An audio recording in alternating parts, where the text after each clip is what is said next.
Estamos llegando al final del Adviento ya, en este tiempo de preparación para la Navidad, que la Iglesia como una madre nos va ayudando a prepararnos para estar muy encendidos y muy bien dispuestos en el momento en que festejemos la venida del Hijo de Dios.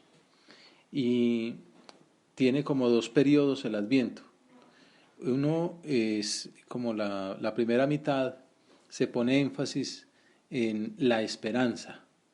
Ayer le escribí a un niño de 11 años, estábamos chateando, es un pariente mío, y entonces me preguntó por qué estaba haciendo y le dije que estaba preparando las predicaciones de Navidad, que qué me recomendaba. Y entonces me dijo, como es Adviento, te sugiero la esperanza. Y bueno, la verdad es que parece un teólogo ese hombre. Entonces, porque la primera parte es, Adviento significa eso, venida, advenimiento, llegada del Señor, y entonces la Iglesia nos pone a prepararnos para esa llegada. Pero hay dos llegadas. Una que es la de la Navidad, el nacimiento de Jesús, que ya pasó, y que en cada liturgia se renueva, y entonces esa es como la de las novenas, ¿no?, que veremos al final. Y otra que es la venida al final de los tiempos, también la parusía, y esa es la esperanza de la que habla el Adviento, que además es continuación de todo el mes de noviembre, en que hemos considerado el tema del mes de noviembre comienza con la solemnidad de todos los difuntos, la fiesta de todos los santos, la fiesta de todos los difuntos, y en general ese mes de noviembre se acostumbra a rezar mucho por las almas del purgatorio. Y como es el final del año, pues ya va poniéndonos en el ambiente la preparación de que también un día nosotros hemos de morir. Entonces el Evangelio habla mucho de esos pasajes en que Jesús dice que vigilad y orad, estad preparados porque nadie sabe ni el día ni la hora. Bueno, pues esa continuación de la esperanza nos habla la primera parte del Adviento, y por eso aparecen como protagonista sobre todo la Virgen, como ejemplo de alma que se prepara para recibir al Señor. El 8 de diciembre tenemos la fiesta de la Inmaculada Concepción, la víspera de la cual celebramos las velitas, ¿no?, las luces que saludan la fiesta de la solemnidad de María. Incluso en algunos ambientes se acostumbra a prepararse con una novena, entonces ya es como ese ambiente de decir, preparémonos a recibir al Señor como lo recibió la Virgen María. Y la verdad es que ayuda mucho. Me decía en estos días una persona cuánto notaba en su vida interior la ayuda de María en las luchas, en las tentaciones, en la piedad, que como que se había puesto especialmente ese deseo de ser buen hijo de María, y notaba que le estaba ayudando bastante. Bueno, entonces es la primera parte del Adviento, la esperanza, poner los ojos en el cielo. Tenemos que estar preparados para darle gloria a Dios. Estamos hechos para dar razón de nuestra vida, del aprovechamiento que hemos hecho de nuestro tiempo. San Juan de la Cruz, que es uno de los santos que celebramos durante el Adviento, decía, al final de la jornada nos examinarán en el amor. O sea, que cuando muramos nos preguntarán qué tanto hemos amado a Dios y por Dios a las demás criaturas. Y entonces esa es la primera dimensión del Adviento, como un tiempo de balance de un año, y podemos hacer examen y decir qué tanto he aprovechado yo estos 2 semestres, en mis estudios, en mi vida familiar, en mi trabajo, en el aprovechamiento del tiempo, en el aprovechamiento también de la gracia de Dios, que tanto he rezado, que tanto ha crecido mi relación con el Señor. Si yo me muriera hoy, ¿qué le diría al Señor en ese juicio particular? Pues le pediríamos perdón seguramente, pero qué bueno poder decirle, tú sabes que he luchado y que he procurado ser buen hijo tuyo. Estos días, estas visitas navideñas que son tan comunes, visité una familia, unas personas muy buenas, y una de ellas me hacía ese énfasis en el balance como un poco triste, ¿no? Como si dijera, es como un examen perdido. A veces hay profesores muy duros que es difícil pasarles, que pueden dar el examen incluso desde el principio y ni aún así se le gana. Pues bueno, como si con el Señor fuera así. Entonces salía la idea de pensar en ese Dios que es un padre, ¿no? No es un profesor cuchilla, sino un padre amoroso, que no quiere que sus alumnos pierdan, sino que al contrario, lo que desea es que ganemos. Y si nuestro balance del año es un poco timorato, pues se me ocurría aconsejarle a esta persona una jaculatoria que recomendaba el beato Álvaro del Portillo.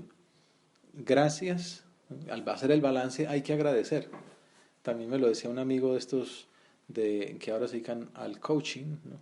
Que hay gente que es muy negativa y que incluso él mismo lleva mucho tiempo, años luchando por ser positivo, pero no es cuestión de proponérselo, ¿no? Tengo que ser positivo, pero luego sale a la calle y hay huecos, entonces vea que los políticos no sirven, vea, lee las noticias, entonces negatividad. Y que le había servido mucho un consejo que era todos los días hacer como un listadito de las cosas buenas que Dios le había dado. El sol, los amigos, los planes sabrosos, el deporte, el gol, en la otra puerta, ¿no? Al equipo contrario, no al autogol. Pero bueno, también, si eso sirve para crecer en amistad, bueno, darle gracias a Dios por todo lo bueno, y por la salud, por la familia, por el estudio, por el buen clima. Bueno, gracias, ¿no? Primero, dar muchas gracias a Dios por todo lo que ha sucedido durante un año. También, gracias, perdón, porque también es posible que uno se dé cuenta que este año ha habido embarradas, ¿no? Metidas de pata, fallas, y bueno, con sencillez hay que reconocerlas y pedirle perdón a Dios. Los pecados veniales, basta con decir me duele haberte ofendido. Los pecados mortales, pues pasando por el sacramento de la confesión, que también pues para eso está, para que una buena época para confesarse también es esta, la del final del año, pasar por la confesión.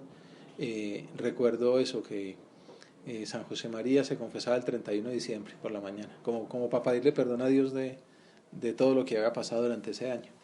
Bueno, estamos siempre dispuestos a acoger al que se quiera confesar. Gracias, perdón y ayúdame más. Porque lo que tiene que salir es precisamente esa visión esperanzada, optimista, alegre, de personas que se saben hijos de Dios y que Dios nos dará su gracia, todo lo que haga falta para responder afirmativamente en el nuevo año. Siempre se dice eso de año nuevo, vida nueva, y entonces a San José María le gustaba mucho cambiarlo por año nuevo, lucha nueva.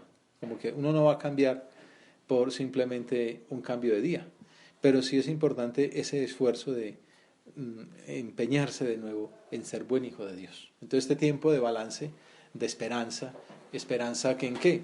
En que la confianza no está en nuestras propias fuerzas, que ha quedado claro que no son suficientemente válidas o capaces para salir adelante en todo, sino que necesitamos de la ayuda de Dios y Él nos la quiere dar. Por eso se encarnó, por eso murió en la cruz, para darnos su gracia. Por eso dejó la iglesia con sus sacramentos para ayudarnos a tener esa ayuda extra que nos garantiza el cumplimiento de nuestra vocación. Entonces, es la primera parte del Adviento, la esperanza. Que tiempo de balance, gracias, perdón, ayúdame más, y a enfrentar el año que viene con una nueva visión, con una nueva disposición de mejorar, de dar un paso más adelante, no solamente en el avance académico o material, sino también, sobre todo, por dentro. Y luego, entonces ya entramos en la segunda parte del Adviento, que es la Navidad. Entonces también le preguntaba a este sobrino mío de 11 años, que entonces como ya la predicación no era sobre el Adviento, sino sobre la Navidad, ¿qué me recomendaba? ¿Qué me sugería predicar? Y entonces me respondió, felicidad, porque nace Dios. Pues, argumentación de teólogo. Le dije, te voy a nombrar mi asesor espiritual. Entonces dije, listo. Pero es verdad, felicidad porque nace Dios. Y entonces este tiempo, esta novena, que comienza litúrgicamente el 17, nosotros en Colombia la hacemos desde el 16, con esa tradicional novena tan bonita del siglo pasado, o antepasado inclusive, pues nos ayuda a meternos muy a fondo. Está hecha como con una selección muy exquisita de pasajes de la Escritura y unas oraciones compuestas con mucho amor a lo largo de los siglos, para que estas últimas jornadas, estos últimos días, nos vayan como llevando más hacia el portal. Y si ustedes se fijan, pues ha surgido la historia de Juan Bautista, que es otro de los protagonistas, no solo Isaías y la Virgen, sino también Juan Bautista, que es como un paralelo de Jesús, el anuncio de su concepción a su padre Zacarías por parte del arcángel San Gabriel. Zacarías responde mal, con falta de fe, y se queda sordomudo. La concepción milagrosa de Juan. 6 meses después, la anunciación del mismo arcángel Gabriel a la Virgen, con la respuesta totalmente distinta, afirmativa, generosa, ¿no? Diciendo, hágase en mí según tu palabra. Y entonces eso pues ya también se alaba mucho, se muestra la respuesta de María y todo lo que significó que ella, al decir que sí, pues se convirtió en templo de la divinidad. Fue cubierta por la luz del Espíritu Santo, dicen unas oraciones que fue anteayer. Y luego vemos la Virgen visitando a su prima Isabel, ayer. Hoy Isabel que le dice, bienaventurada tú porque has creído, y entonces la Virgen responde con el Magnificat, una oración muy hermosa, que entonces uno puede usar el plegario, el prefacio segundo de la Virgen, en que la Iglesia alaba a Jesús con las palabras de María. Es una maravilla meditar en estos días todas esas riquezas de la Escritura, que es como ir llevándonos poco a poco hacia el portal de Belén. Y entonces eso nos lleva a contemplar a Jesús, María y José como modelo para nuestras vidas. San José María decía en una carta que escribió para en el año 74, poco antes de morir, en un momento de crisis en la iglesia, decía: Dios nos enseña a abandonarnos por completo. Mirad cuál es el ambiente donde Cristo nace. Todo allí nos insiste en esta entrega sin condiciones. Entre las muchas consideraciones que podemos hacer sobre la Navidad, una enseñanza fundamental es que nuestras familias deben tomar como ejemplo el hogar de Jesús, María y José. Sería suficiente recordar aquellas escenas para que los hombres nos llenáramos de vergüenza y de santos y eficaces propósitos. Entonces uno pregunta, ¿y vergüenza por qué? Pues por el ejemplo de abandono y de entrega que se vive en la Sagrada Familia, tan diverso al ambiente en que nos movemos habitualmente, lleno de indiferencias, de reclamos, de resentimientos, cuando no declaras animadversiones. He visto como que uno de esos puntos en que Dios quiere que insistamos, también porque el Papa nos lo resalta con mucha frecuencia, es la necesidad de querernos más. El Papa le llama la revolución de la ternura, esa ternura de un padre que es misericordioso y que perdona a sus hijos aunque sean pecadores, esa ternura que se manifiesta en el amor que uno ve, por ejemplo, del Santo Padre a los enfermos, a los excluidos, a los alejados, a los pobres, a los ancianos, a los niños. Bueno, nosotros tenemos que ser también ministros de esa misericordia, y empezando por lo más cercano que tenemos, que es nuestro propio hogar. Entonces la Navidad es el tiempo del amor, el tiempo de la alegría, el tiempo de la paz, el tiempo de la gracia. Por eso la importancia de pasar de nuevo por los sacramentos, preparar la Navidad con una buena confesión para estar en gracia, y luego llevar ese ambiente que no se quede en palabras bonitas o de labios para afuera, sino que se note en que nosotros somos mensajeros de paz, sembradores de paz y de alegría, como los ángeles que cuando nace Jesús van y anuncian eso a los pastores: os anuncio una gran alegría. El ángel cuando le anuncia a María que va a ser la madre de Dios: alégrate, llena de gracia. Alegría por doquier, ¿no? Hasta la resurrección también, ¿no? Están todos alegres. El evangelio significa eso: buena noticia, buena nueva. El anuncio del evangelio es anuncio de la alegría. Y el Señor quiere que lo tengamos muy en cuenta, y por eso el Papa Francisco insiste por ahí. La primera exhortación apostólica, que está como su programa de pontificado, se llama La alegría del Evangelio, Evangelii Gaudium. Nosotros tenemos que ir mostrando con nuestra cara, con la sonrisa, así como es frecuente por ahí, ir sonriendo por la vida, así como se les ve a ustedes, sonrientes. ¿Y por qué está tan contento? Pues porque soy hijo de Dios, porque Dios me ama, porque Dios me perdona, porque ¿quién no va a estar contento de esa cosa? Que estén tristes los que no quieran ser hijos de Dios, pero nosotros tenemos que estar muy felices, con una alegría contagiosa. Que cuánto bien hace una persona sonriente al lado, ¿no es cierto? Como se nota en estos casos. Bueno, pues esa sonrisa no, pues cuando uno es joven y aliviado, pues sale fácil, ¿no? Lo que llama la sonrisa fisiológica. Pero también hay que cultivarla porque a veces puede ser una manifestación de penitencia muy grande sonreír, porque por dentro va la procesión, uno tiene sus dificultades, pues no tiene que estar exteriorizándolas a toda hora, sino alegrándole la vida a los demás y ya uno pues lo habla en su dirección espiritual, en su confesión, en su oración con el Señor, que le ayude ¿no? a llevar su propia cruz. Pero entonces, sembradores de paz y de alegría, empezando por el ambiente más cercano. Se dice por ahí de mucha gente que es luz de la calle, pero oscuridad de la casa. Eso dicen muchas mamás de los hijos o del esposo. Bueno, que no vaya a ser verdad en nuestro caso. La Navidad es un buen tiempo para decir luz de la calle y luz de la casa. Entonces, mirando el ejemplo de Jesús, María y José, tenemos que llenarnos de santos y eficaces propósitos. Hay que embeberse, sigue diciendo el texto que estoy leyendo, de esta lógica nueva que ha inaugurado Dios bajando a la tierra. La lógica humana es un poco ventajosa, salirme yo con la mía, es de egoísmo, de orgullo, de soberbia, de vanagloria.